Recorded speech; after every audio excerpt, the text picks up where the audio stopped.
ব্যানার্জি সব সময় বলে আমরা মানে বৈষম্যর ঊর্ধ্বে গিয়ে কথা বলি, কিন্তু এর মধ্যেও বৈষম্যতা আছে, সেটা আমরা ভালো করে দেখতে পাচ্ছি।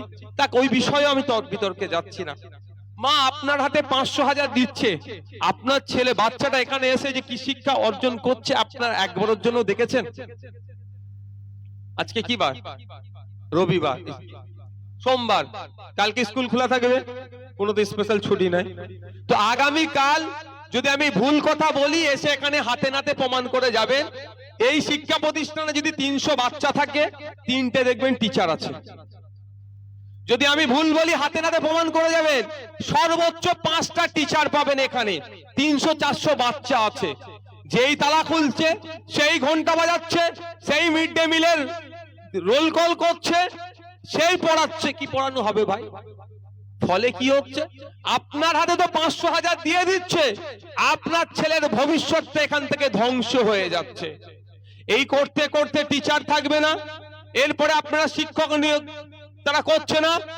আপনার ছেলে এখানে এসে কি হচ্ছে? যেখানে বুনিয়াদী শিক্ষা যেখান থেকে অর্জন করে, সেখানেই শেষ হয়ে যাচ্ছে। আপনি যদি বিশ্বাস আমার কথা না করে, না হয় হাতে নাতে প্রমাণের বলবো।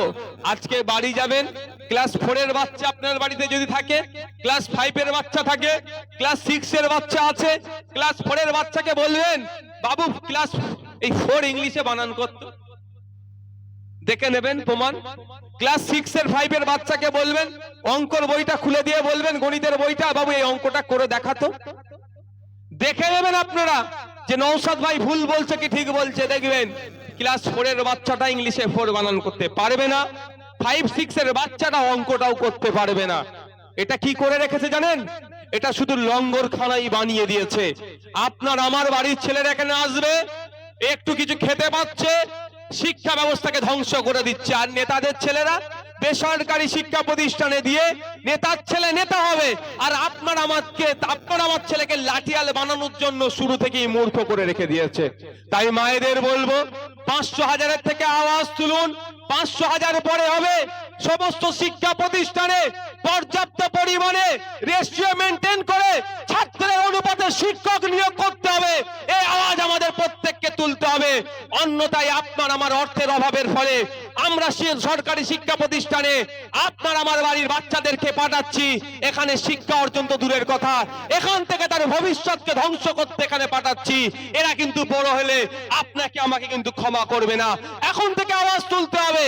শিক্ষকরা, অপশিক্ষকরা কলকাতার রাজপথে আন্দোলন করছে, তারা বলছে আমরা পড়াতে চাই। মমতা ব্যানার্জির দলেরা এত দুর্নীতি করেছে, তাদের জন্য আসতে পারছে না, আর আমাদের সন্তানগুলো শিক্ষকের অভাবে মূর্খ হয়ে বাড়ি ফিরছে।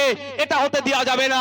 আমাদেরকে আওয়াজ তুলতে হবে যে অবিলম্বে শিক্ষা প্রতিষ্ঠানে শিক্ষক ছাত্র রেশিও মেনটেন করে শিক্ষককে পাঠাতে হবে। এই আওয়াজ আমাদেরকে তুলতে হবে, আওয়াজ তুলতে হবে। আপনি যদি মনে করেন ওই হচ্ছে হোক, ওই নেতার ছেলে নেতা হবে, বড় সাহেবের ছেলে সাহেব হবে, আর আপনার আমার পাড়ার যেগুলো আছে কি হবে বলুন তো? ওই লক্ষণের ছেলেরও যা অবস্থা হবে, আর হবিবরের ছেলেরও এক অবস্থা হবে। ওরা ফেটা খেলবে এখানে। লক্ষণ আর হবিবরকে আলাদা করে দিবার বিশাল অপচেষ্টা চলছে। এরা দুজন এক জায়গায় থাকলেই তো অধিকারের কথা বলবে, এদেরকে আলাদা করে দাও, তাহলে অধিকারের কথাটা কম উঠবে। আমি অনুরোধ করব আপনাদের কাছে, দেখবেন প্রমাণ দিয়ে দেবেন। আপনাদের এখানকার লোকাল হসপিটাল কোথায়? গেলে চিকিৎসা পরিষেবা পান না, আপনাকে বারাসাতে ট্রান্সফার করে দেয়। রেফার কোথায় করে? বারাসাতে গেলেও পান না, কোথায় যেতে হয়? কলকাতা গিয়ে কি বেড পান? 30,000-40,000 টাকা দিয়ে বেড নিতে হচ্ছে। মায়েদের বলবো, আপনাকে 500 টাকা বা 1000 টাকা মাসে দিচ্ছে, বছর গেলে 12,000 পাচ্ছেন, নাহলে 6,000 পাচ্ছেন, এর বেশি তো কিছু নয়। তো আপনার বাড়ির কোন সদস্য বা সদস্যার, আমি বলছি একটা মায়ের বা একটা বোন তার সন্তান প্রসব করতে গেলে সরকারি জায়গাতে গিয়ে বেড পায় না, ফলে কোথায় যেতে হচ্ছে? বেসরকারি হসপিটাল গুলোতে যেতে হচ্ছে। একবারে গেলে কত বিল হয় জোরে বলুন? প্যাকেজ 25 থেকে 30,000 টাকা নেয়, আর মাকে মাস গেলে কত দিচ্ছে? 500 নালে 1000, বছর গেলে 6,000 বা 12,000, আর একবার চিকিৎসা পরিষেবা নিতে গেলে ন্যূনতম 5-7 হাজার টাকার বিল হয়েই যায়। সন্তান প্রসবের হলে তো একটা প্যাকেজ আছে 25,000, 30,000, 20,000, যে যেমন ভাবে নেয়। তাহলে বলুন, আপনার হাতে 6,000 ধরাচ্ছে, আপনার হাতে বছরে গেলে 12,000 ধরাচ্ছে, আর আপনার বাড়ির কারো অসুস্থ হয়ে গেলে তাকে অর্থ দিয়ে চিকিৎসা পরিষেবা নিতে হচ্ছে। কিন্তু বিনামূল্যে চিকিৎসা পরিষেবা আমরা পেতে পারি, আমাদের হকের মধ্যে পড়ে। রাষ্ট্রের দায়িত্ব, আমি অসুস্থ, আমাকে চিকিৎসা পরিষেবা বিনামূল্যে দিতে হবে, এটা আমাদের অধিকার, আমরা জানতে পারি না বলে আজকে আমাদের এই দুর্দিন দেখতে হচ্ছে। আমি আওয়াজ তুলতে বলবো মায়েদেরকে, 500,000 পরে হবে, ব্লক হসপিটাল গুলো যাতে উন্নত মানের হয়, ব্লক হসপিটালেতে গিয়েই যাতে সমস্ত রকম চিকিৎসা পরিষেবা পাওয়া যায়, তার আওয়াজ তুলতে হবে। আর এই 500,000 পরে হবে। আমাদের বিশ্বজিৎ দা বললেন, আমাদের কুতুব ভাই বলেছেন, আমি ব্যাখ্যাটা একটু ভালো করে দিই আপনাদেরকে। আমি দেখছি তো, যখনই আমরা বিধানসভার মধ্যে কথা বলছি, হসপিটাল নতুন তৈরি করতে হবে, ডক্টর দিতে হবে, বেড দিতে হবে, মেডিসিন দিতে হবে, ঔষধ দিতে হবে, তখনই বলছে তো লক্ষ্মীর ভান্ডার দিচ্ছি। বিধানসভার বাইরে যখনই বলছি স্কুলের টিচার দিতে হবে, চক দিতে হবে, ডাস্টার দিতে হবে, কম্পিউটার দিতে হবে, তখনই কি বলছে লক্ষ্মীর ভান্ডার দিচ্ছি। যখন বলছি নতুন বাস রুট করতে হবে, এলাকার ডেভেলপমেন্ট করতে হবে, কৃষকদের জন্য এই প্রকল্প আনতে হবে, তখনই বলছে লক্ষ্মীর ভান্ডার দিচ্ছি। যখনই বলছে, আমি বললাম না, বলছি চাকরি চুরি হচ্ছে কেন, বলছে লক্ষ্মীর ভান্ডার দিচ্ছি। যাই প্রশ্ন করি কেন, লক্ষ্মীর ভান্ডার দিচ্ছি বলে মায়েদেরকে এনে সামনে ঢাল হিসাবে দাঁড় করিয়ে দিচ্ছে। আরে কি দিচ্ছ মায়েদেরকে?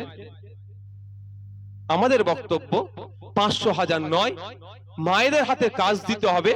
প্রোডাক্টিভ ওয়েতে আমরা চলতে চাই, মায়েদের হাতে কাজ দিতে হবে। মায়েরা বাড়ির আশপাশে থেকে এমন কাজ করবে, মাস গেলে যাতে 5,000-এর আশপাশে ইনকাম করে, তার ব্যবস্থা সরকারকে করতে হবে, এই দাবি আমরা তুলছি। আগামী দিনে যদি আমাদেরকে আপনারা সুযোগ দেন, দায়িত্ব নিয়ে আপনাদের বলতে পারি, সেই ব্যবস্থা আমরা করে দেব, যে বাড়ির আশপাশে থেকে মায়েরা মাস গেলে যাতে 5,000 ইনকাম করে, তার ব্যবস্থার জন্য আমরা পলিসি নিয়ে আসবো। এ কথা বলি আমাদের উপরে রাগ হয়ে যায়।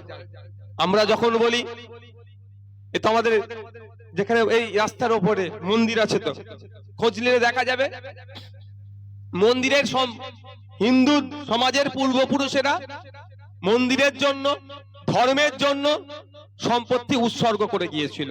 এই মন্দিরের আছে কি বলতে পারবো না, কিন্তু বিভিন্ন সময় আছে, যেটা দেখভালের জন্য সেবায়েত রাখা হয়, যেটাকে আমরা দেবত্ব সম্পত্তি বলি।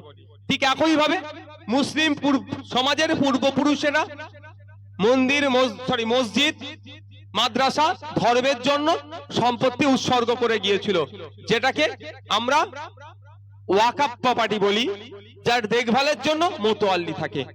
ঘটনাচক্রে এই রাজ্য সরকারের আমলে, এই মমতা ব্যানার্জির আমলে সবথেকে বেশি দেবত্ব সম্পত্তি এবং ওয়াকাফ সম্পত্তি নিয়ে দুর্নীতি হয়েছে। আমরা যখনই বলি যে দেবত্ব সম্পত্তিটা হস্তান্তরযোগ্য নয়, এই সম্পত্তিটা বিক্রি করা যায় না, এটা হিন্দু সমাজের পূর্বপুরুষেরা ধর্মের নামে বা মন্দিরের নামে বা ধর্মস্থানের নামে উৎসর্গ করে গিয়েছে, এটাকে আপনারা বিক্রি করতে পারবেন না, এটা হস্তান্তরযোগ্য নয়। যেগুলো বিক্রি হচ্ছে তার যখনই বিরোধিতা করি, তখন নওশাদ সিদ্দিকীরা মুসলমানদের দল হয়ে যায়, আইএসএফ তখন মুসলমানদের দল হয়ে যায়। আমরা যখন ওয়াকাফ প্রপার্টির কথা বলি, মুসলিম সমাজের পূর্বপুরুষেরা ধর্মের জন্য, মসজিদের জন্য, মাদ্রাসার জন্য যে সম্পত্তি উৎসর্গ করে গিয়েছিল, যেটা হস্তান্তরযোগ্য নয়, কেন বিক্রি হয়ে যাচ্ছে, এটাকে উদ্ধার করতে হবে। একথা যখনই বলি, নওশাদ সিদ্দিকীরা তখন বিজেপির দালাল হয়ে যায়, বা আইএসএফ তখন বিজেপির দালাল হয়ে যায়।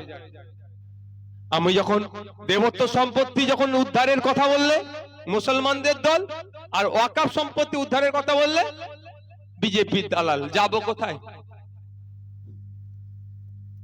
চৌপড়াতে আপনারা দেখেছিলেন কিভাবে আদিবাসী সমাজের উপরে আক্রমণ নামিয়েছিল, মারধর করে বাড়ি ঘরদোর জ্বালিয়ে দিয়েছিল, খাবার কিছু ছিল না, পরনের কাপড়টুকু ছাড়ার অন্য কিছু ছিল না। যখন সেখানে চলে গিয়েছিলাম, কোন ধর্মের মানুষ আমার দেখার প্রয়োজন ছিল না, তারা ক্ষতিগ্রস্ত ছিল, তার পাশে চলে গিয়েছিলাম। আনিসের বাড়ি পৌঁছে গিয়েছিলাম, আনিসকে যেভাবে হত্যা করলো রাষ্ট্রীয় মদতে, তার পিতা, তার পরিবার আতঙ্কিত ছিল, তার পাশে দাঁড়িয়েছিলাম। এটা ইন্ডিয়ান সেকুলার ফ্রন্টের কালচারের মধ্যে পড়ে, ইন্ডিয়ান সেকুলার ফ্রন্টের লক্ষ্য উদ্দেশ্যের মধ্যে পড়ে। জাত ধর্ম বর্ণকে প্রমোট করার জন্য রাজনীতির ময়দানে ইন্ডিয়ান সেকুলার ফ্রন্ট আসেনি, মানুষের অধিকারকে সুনিশ্চিত করার জন্য রাজনীতির ময়দানে এসেছে। যেটা বলবার কথা বলছিলাম, কৃষক ভাইরা যারা আছেন, দু একটা পয়েন্ট বলে আমি এখান থেকে বিদায় নেবো, আমাকে এখান থেকে অনেক দূরে যেতে হবে। প্রথম কথা হচ্ছে, পশ্চিমবাংলা সরকারের যে অর্থনীতিটা আছে, যে অর্থনীতির চাকা চলছে, যা এক বছরে যা রাজস্ব আসে তার প্রায় 50% আপনারা যারা কৃষক বন্ধু আছেন তাদের মেহনতের ফলে